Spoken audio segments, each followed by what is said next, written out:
Hey, what's going on guys, this is 12th Harbinger, and in this video I am going to give you a guide for the new 3.4 Spiral Abyss Floor 12. Without any further ado, let's jump right into it. In Chamber 1 first half, the first enemy is the Ruin Guard, which is quite easy. You can attack its weak point to paralyze it if you are having trouble dealing with it. Try to stay in the middle as the second enemy, that is the Ruined Drake will spawn around it so you won't have to chase after it. Try to disable the Ruined Drake if possible when it is charging this attack, as it will get resistance of the element that dealt the most damage. The third enemy will spawn near the middle of the arena on the left side. Try to lure it to the right side of the arena, as the fourth enemy, that is the Ruin Grader, will spawn over there. The enemies here will periodically get buffed by Electro. So you can use Pyro, Cryo or Dendro to remove the Electro aura quickly. The enemies here appear one at a time, so single target DPS like Yoimiya, Hu Tao or teams like Hyperbloom teams are great here. You can also clear it with Xiangling, but I prefer using her on the second side where there are multiple enemies. In Chamber 1 second half, you can easily group the 3 Whooper Flowers with crowd control units like Sucrose, Kazuha, Venti or Haizu. If you don't have any, just charge attack this Electro or Cryo Whooper Flower into the other 2, and as you can see they are grouped together. For the Abyss Mages, you can break their shield manually one by one with the right elements, or bring them together like this and use an Anemo character to break their shields.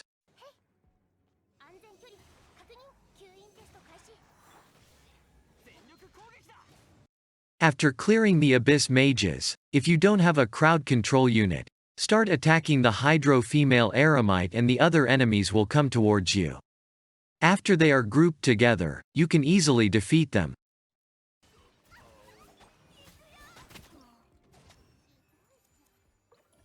In Chamber 2 first half, for the 2 Nobushis and 1 Kairagi, there's not much to guide here. Just focus on killing the Kairagi and the Nobushis will die in the crossfire. The second phase where gets a bit difficult, as the Consecrated Scorpion and Vulture together can deal a lot of damage. Grouping them is fairly easy as they jump on you with this attack. Dodging this attack is crucial as it might one-shot you if you don't have a shield. After this attack they will get grouped together, and what I recommend is using a strong AoE DPS and finishing them off quickly. You can also do it with single target DPS characters.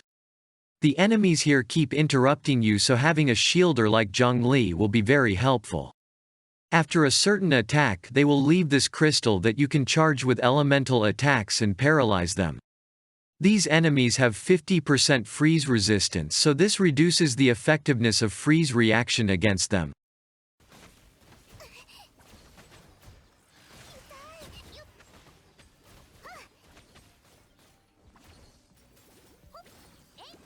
In Chamber 2 second half, as soon as you start the challenge, don't run too far from these enemies, as doing so will make the Cryo Kenki dash towards you and get separated.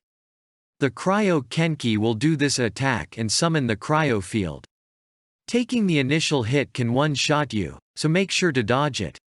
I usually try to kill the Cryo Kenki first, as it makes this field that gives continuous damage. The normal Kenki will also take damage in the crossfire, as you can see they are mostly close to each other. And lastly the Anemo Kenki, as it usually tries to keep distance from you. If you are using a single target DPS like Yoimiya, I recommend killing the Cryo one first, then the Anemo, and lastly the normal Kenki. It depends on your preference who you find more annoying.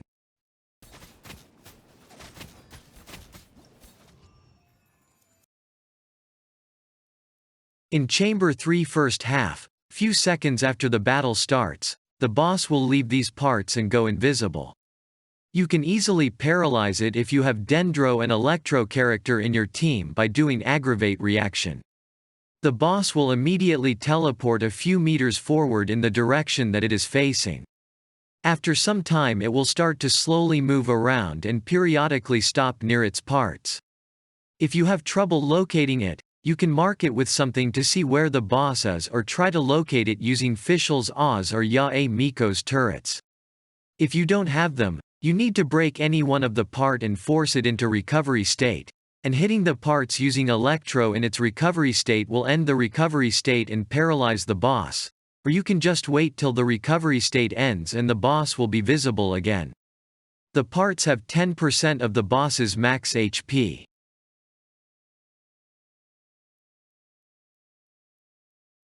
In Chamber 3 second half, try to kill the female eremite first as she summons these bubbles that will trap you.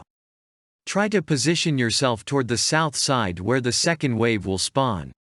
These mommies will summon their monsters. Make sure to kill them as they deal a lot of damage to their master when slain. And they get very annoying if you let them be. As you can see, it dealt 212k damage after killing the monster. Which enemy you want to kill first depends on your preference, but I recommend going to the Dendro or the Anemo mommy first as the fire one will come towards you. You might want to focus on the Dendro one first as its pet is comparatively easier to kill for melee characters. They get paralyzed when their pets get killed, so it's pretty difficult to group them together unless you have a crowd control character. I recommend bringing an AoE DPS like Xiangling as she deals damage to everything around her and you don't need to worry about targeting one enemy. Some F2P teams I recommend for this Abyss is Hyperbloom team with Dendro Traveler, Kuki Shinobu, Barbara and Fischl, and Xiangling National team or their variations. I have showcased 9-star clear with these. You can watch it so that you can get an idea of how to clear this floor with these teams. I hope this video was helpful. Good luck with the new Abyss. Make sure to like the video and subscribe to my channel for more Genshin Impact videos. That's all for this video. Thanks for watching.